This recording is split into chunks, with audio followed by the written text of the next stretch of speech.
হরে কৃষ্ণা।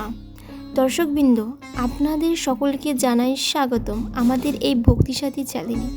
ভিডিওতে আমরা আলোচনা করব ধনতেরাস 2025। এই দিনটি কবে এবং তার শুভ সময় কখন থাকছে, কি করবেন কি করবেন না এবং কি কেনা উচিত ও ইত্যাদি। ধর্মীয় ও আধ্যাত্মিক দিক থেকে ধনতেরাস অত্যন্ত গুরুত্বপূর্ণ, তাই সঠিক সময়ে এবং সঠিকভাবে করলে মহাপুণ্য লাভ করা যায়। তাহলে চলুন ভিডিওটি শুরু করি। ধনতেরাস শুভ সময় থাকছে 31শে আশ্বিন 1432 বঙ্গাব্দে 18ই অক্টোবর 2025 শনিবার ধন ত্রয়োদশী বা ধনতেরাস। এই ধনতেরাসের ত্রয়োদশীর তিথি আরম্ভ হচ্ছে দুপুর 1:19 গতে আরম্ভ হচ্ছে এই তিথি। তো এই 31শে আশ্বিন 1432 বঙ্গাব্দে 18ই অক্টোবর 2025 ইংরেজি শনিবার অমিত্র যোগের শুভ সময় হচ্ছে দুপুর 1:19 থেকে দুপুর 2:38 পর্যন্ত, আবার দুপুর 3:22 গতে সন্ধ্যায় 5:06 পর্যন্ত।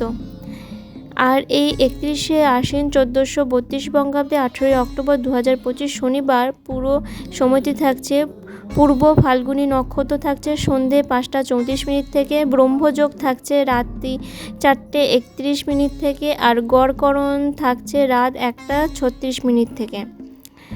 তো ত্রয়োদশী তিথি থাকবে 1 কার্তিক 1432 বঙ্গাব্দে মানে 19শে অক্টোবর 2025 ইংরেজি রবিবার দুপুর 1:52 পর্যন্ত ত্রয়োদশী তিথি থাকছে। ধনতেরাসের অর্থ ও গুরুত্ব। ধন মানে অর্থ, তেরস মানে ত্রয়োদশী মানে ত্রয়োদশী তিথি, অর্থাৎ ধনতেরাস ধন ও সম্পদের উৎসর্গ। এটি লোকগাথায় এবং আধ্যাত্মিকভাবে দৈর্ঘ্য ও সম্পদ, স্বাস্থ্য ও সৌভাগ্য বয়ে আনার দিন। এই দিন আমরা লক্ষ্মী দেবী ও কুবের এছাড়াও যমদত্ত দ্বীপের অর্চনা করে থাকি। একটা পুরাণত কাহিনী আছে, যা রাজা হিমার ছেলেকে সাপে কামড়ে মৃত্যু হবার কথা ছিল, কিন্তু রানী রাতভর আলো ও ধন সম্পদ সাজিয়ে রাখে, তাই যমদেব পথ ভুলে চলে যায়। আর এই কাহিনী থেকেই ধনতেরাস রীতি শুরু হয়। ধনতেরাসের পুজো পদ্ধতি কি? এই দিন পূর্ব প্রস্তুতি সূচি। পুজো করার দিনে সকালে ঘর ও দরজা উঠোন ভালো করে পরিষ্কার করুন। ঘরে সাদা চাদর বা রং লাগানো রঙ্গোলা বা রঙ্গোলি প্রয়োগ করুন। প্রবেশদ্বারে ধনলক্ষ্মীর পদচিহ্ন, মণি, চূনা, রায় ও চাবি দিয়ে আঁকুন। দীপ বা দীপক প্রস্তুত রাখুন।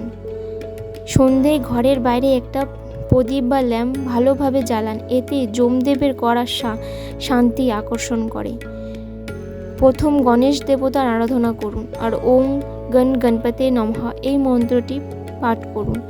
দেবী লক্ষ্মী দেবী ও কুবের মূর্তি বা প্রতিমা স্থাপন করুন।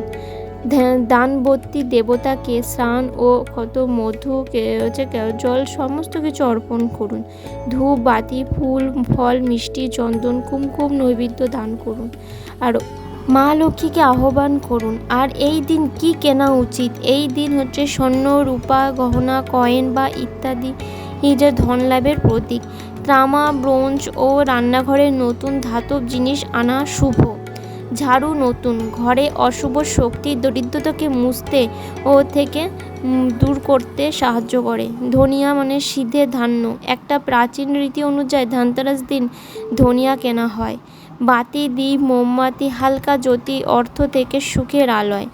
দেয়ালে অভ্রান্ত সাজসজ্জা ও আইটেম যেমন ঢাল ঝুলন ও রূপচন্দন শোভামালা ও ইত্যাদি ধনলব্ধি ও সৌভাগ্য। আর এইগুলো এড়িয়ে চলা উচিত, যাতে অশুভ ক্ষতিকর ধানের জিনিস যেমন লোহা ইস্পাত দ্রব্য। অনেক মতেই ধনতেরাস দিন এই ধাতু কেনা একদমই উচিত নয়। এই দিন চাবিকাঠি বা টাকার জিনিস বা ছুরি কাঁচি কাটার জিনিস এই সবগুলো অশান্তি আনে বলে এড়িয়ে চলা দরকার। যেমন প্লাস্টিক বা ভাঙা জিনিস অশুভ ধনতেরাস হিসেবে বিচিত। কালো রঙের জিনিস অনেকের মতে দুঃখ সম্ভাবনা নিয়ে আসে, এটা এড়িয়ে চলুন। ঋণ দেওয়া অর্থাৎ ধার নেওয়া ও ধার দেওয়া। দিনের শ্রেষ্ঠ ধর্ম হলো লাভ করা, দান নয়। অর্থ লেনদেন এড়িয়ে চলুন। গ্রন্থ মাটি বা ভাঙা হাতিয়ার আনা ব্যর্থ ও দুঃখ প্রবণতা বাড়ায়, এটা এড়িয়ে চলুন।